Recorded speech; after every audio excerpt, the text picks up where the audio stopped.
Jimmy Johnson is a blues giant. He's a master. Jimmy's energy and his love for playing gigs is very inspiring.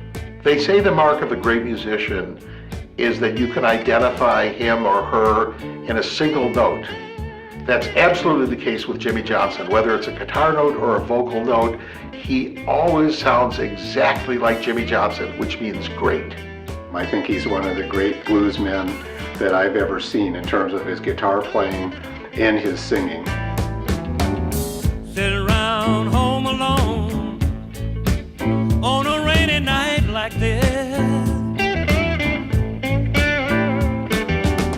Starving for your love, all I need is one little kiss. Jimmy was born in Holly Springs, Mississippi in 1928. When Jimmy moved to Chicago in 1950, his first day gig was working as a welder while he played guitar on the side. It seems so loud and clear. You know the Matty Sam came to Chicago. I already knew some about guitar because Matt Murphy, me and him are from the same town, and he owned the guitar. So I knew how to hit a couple of bangs on the guitar, but I was not a guitar player. And Matty Sam came to Chicago. He was about 14. He moved next door to me, and he had a guitar. He didn't have no strings. I bought him some strings. And about a week or two later, I saw him, and he could really play it. And by him playing and got so famous, I used to go with him, and I said, man, I can do this. So I decided to get me a guitar.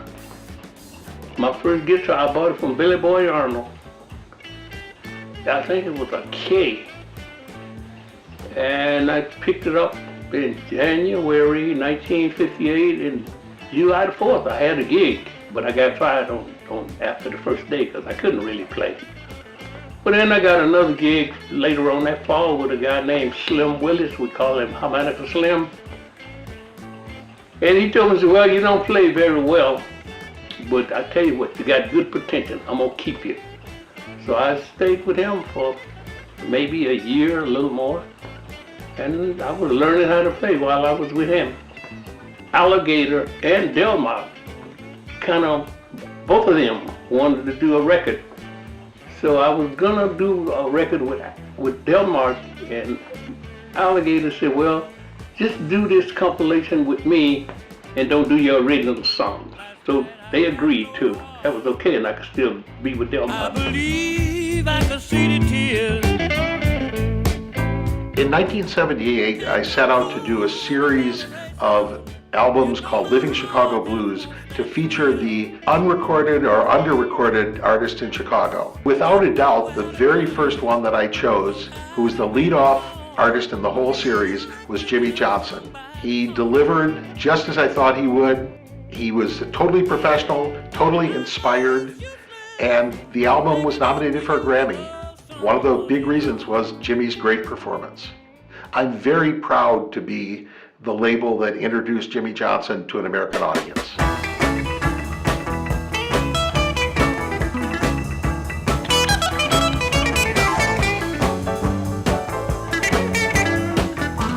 We had talked a lot about, what the record would be before we did it, which was probably less common at Delmark in those days, but we spent more time on the planning phase than would be usual, and one of the aspects of it was Jimmy's desire to do some original material, and I thought that was a great thing because in those days most blues records that were being made were recycling material that had been recorded many times before, and there wasn't a whole lot of new material coming out, and the idea of doing an album that was mostly new original material was a new thing. Whether it was going to sell or not was not the sort of thing that anyone at Delmark ever spent a whole lot of time worrying about.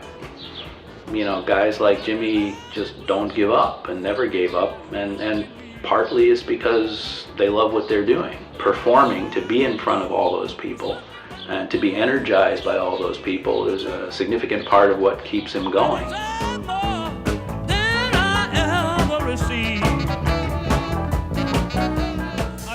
I met Jimmy through my buddy Big Ray. He was playing drums with him at the time, and Chico Banks had just passed, and Jimmy needed somebody to play guitar with him, and Big Ray suggested me. I went out and played and did a gig with him, and after that, we kind of clicked, and he said he liked the way I played, and the rest is, in my eyes, history.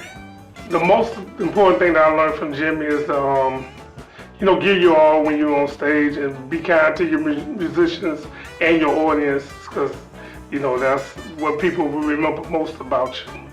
I met Jimmy Johnson in Chicago back in the early 80s when I first started playing guitar, and one of the first things he said to me was, "Hey, why don't you come over to my house and I'll show you a few things."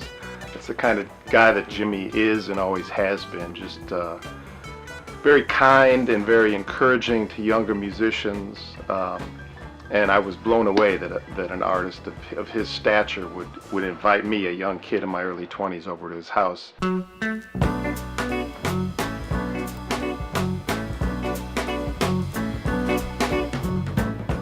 One of the main things, not the only, but always help, is be a kind person.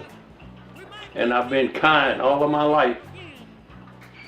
Not when I got old. When I was a kid, I was kind. It's just something was within me. And I was raised up the right way because my mama and my daddy, they didn't believe in nonsense. And that probably helped me. I see nonsense going down, but I always know I'm out here. I get away from that. And that's one of the main things. A lot of people miss that part. Don't be mean to somebody just because you can. Be kind. You see a bum on the street, if you got it, give him $1. But if you don't have to. But don't tell him, "Hey, get you a job. I ain't giving you nothing." No. You don't know why that person is there. He might want him another drink. You don't worry about that part. You did your part. Because circumstances could have put him there. That's the key. Delmark Records is really happy and looking forward to your new record, Jimmy.